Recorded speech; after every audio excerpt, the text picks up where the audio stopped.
Jangan pernah berputus asa ketika kita mendapatkan penyakit. Sesungguhnya penyakit adalah cobaan ataupun teguran dari Allah Subhanahu wa taala ketika kita mendapatinya karena kita itu adalah pelaku maksiat, dosa, ataupun kita akan diberikan hidayah ataupun hadiah dari Allah Subhanahu wa taala.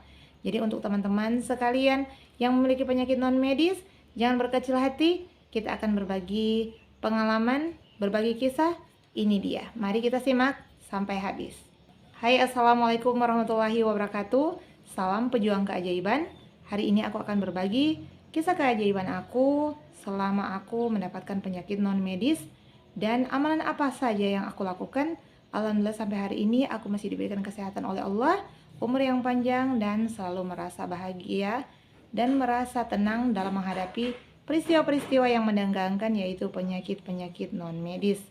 Dan sebelum kita berbagi keajaiban, hari ini siapapun yang ingin mengirimkan testimoni, kirimkan ke nomor WA aku 082195054507. Nanti insya Allah akan aku bacakan, aku bagikan untuk teman-teman yang ada di seluruh, di mana saja berada, akan aku bagikan kepada mereka agar mereka mendapatkan inspirasi ataupun pengalaman ataupun sebuah amalan-amalan yang bisa mereka lakukan ketika mereka terkena penyakit non medis. Sungguh sangat disayangkan ketika kita mendapatkan penyakit non medis. Dan bagaimana kita cara bertahan? Kita tentunya ingin sembuh, iya kan? Tentu semua manusia itu ingin mendapatkan kesembuhan. Namun ketika kamu mendapati penyakit seperti itu, jangan pernah berputus asa atau berprasangka buruk kepada Allah. Kenapa harus aku? Kenapa harus kita? Karena kita adalah orang yang dipilih. Kenapa harus kita? Karena kita adalah orang terpilih dari Allah. Tidak mungkin ujian kita dipindahkan kepada orang lain, ataupun ujian-ujian yang kita dapat tidak mungkin kita berikan untuk orang lain. Jadi terimalah dengan berlapang dada, terima dengan ikhlas dan ikhtiar. Ikhtiar yang pertama ketika kita mendapati penyakit yaitu pergi ke dokter.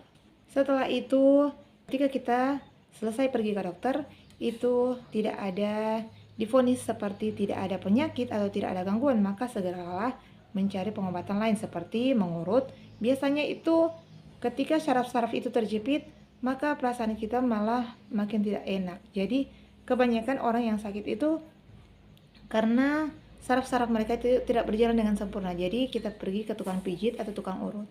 Dan yang ketiga, kita itu melakukan atau meminum ramuan-ramuan seperti obat-obat herbal, maka anak misalnya, dan kita itu minum di setiap hari. Namun jika pun tidak ada kesembuhan, maka kita carilah pakar-pakar Islam yang terbaik untuk mengobati kita, yaitu pakar ruqyah.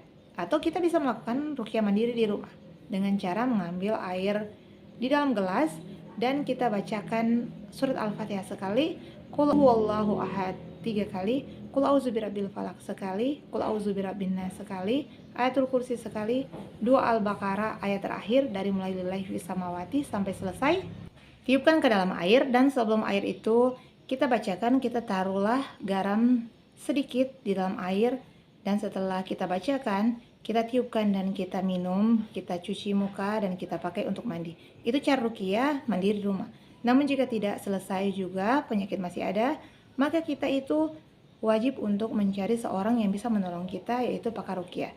Namun ketika kita sudah sekali, 2 kali, 3 kali pergi, seharusnya kita berhenti saja.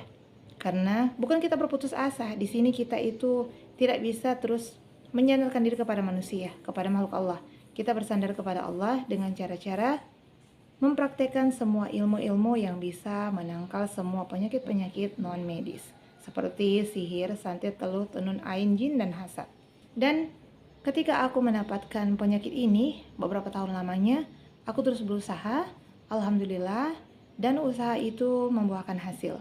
Apa yang aku lakukan? Selain aku sering ruqyah mandiri di rumah, mandi dengan minum dengan air-air yang sering dibacakan surat-surat, dan aku sering mendawamkan sholawat munjiat, ya semampu kamu. Namun aku biasanya itu membacanya 500 di bada asar dan 500 di waktu jam 2 sampai lepas salat tahajud, dan itu aku bacanya 500 itu sampai di waktu subuh.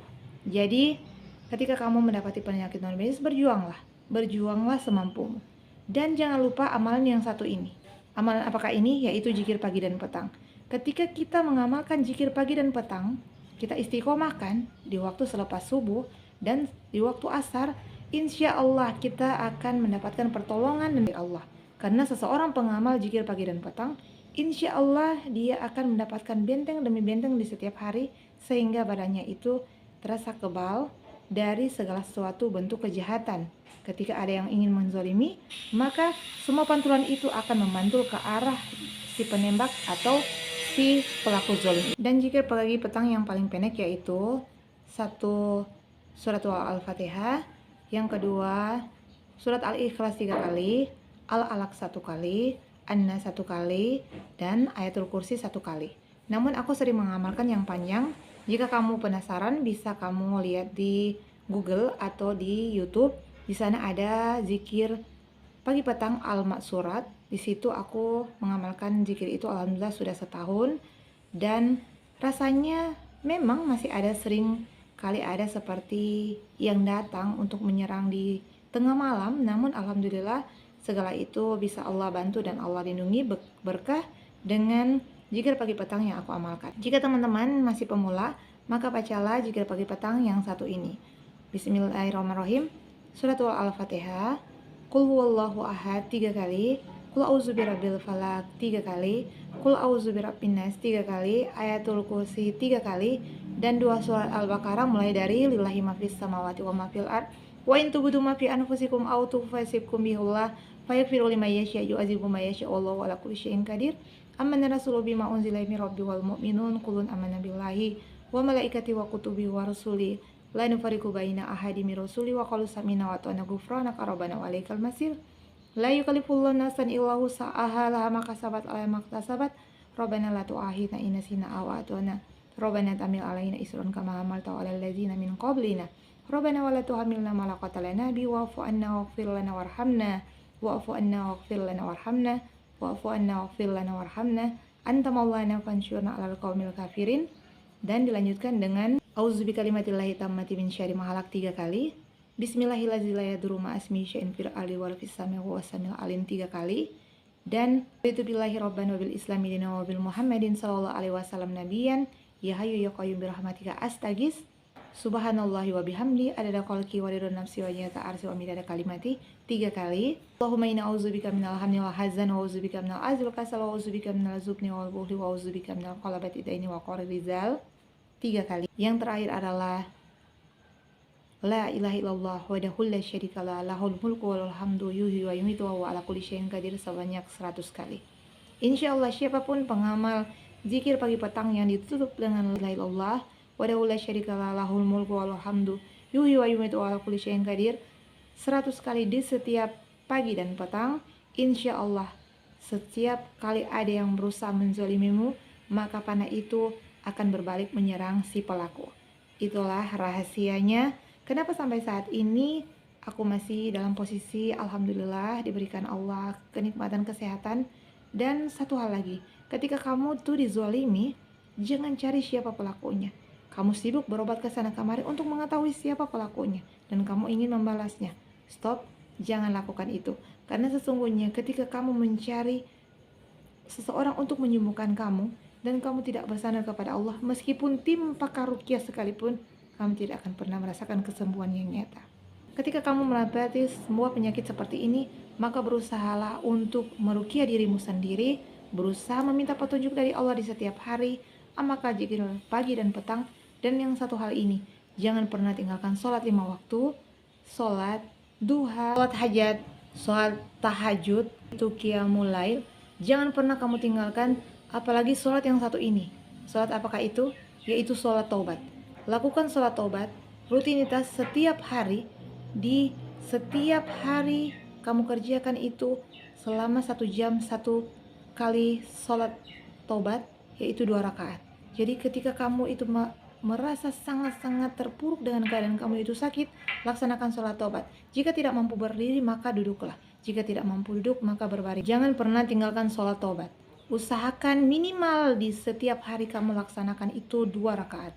Namun sebaiknya laksanakanlah setiap beberapa jam 2 rakaat sholat taubat. Insya Allah, Allah akan memberikan kamu petunjuk. Dan ingat satu hal ini, ketika kamu dia zolimi dan dianiaya, jangan cari pelakunya, jangan cari siapa dia, jangan berpikir untuk membalasnya. Namun, lakukanlah satu ini. Apa ini? Yaitu doakanlah penzolim itu dengan doa kebaikan. Bagaimana bisa sedangkan kita telah dianiaya? Kita harus memaksakan untuk mendoakan doa kebaikan kepada penzolim-penzolim yang menzolimi kita. Seperti ini, ya Allah, siapapun yang telah berniat buruk kepada keluargaku, ingin menzolimiku, menzolimi keluargaku, maka berikanlah dia ampunanmu, rahmatmu, hidayahmu, petunjukmu, dan sehatkanlah dia, keluarganya, anak-anaknya, limpahkan rezeki yang luas untuk mereka. Doa-doa kebaikan itu akan berbalik kepadamu, dan kamu lihatlah, ada suatu keajaiban yang pasti akan kamu lihat dalam doamu itu, bukan hanya untukmu, namun untuk para penzolim itu.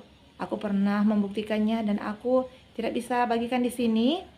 Insya Allah semua itu hanya aku dan Allah yang tahu rahasianya, dan aku hanya sekedar berbagi kisah, berbagi pengalaman, berbagi ilmu.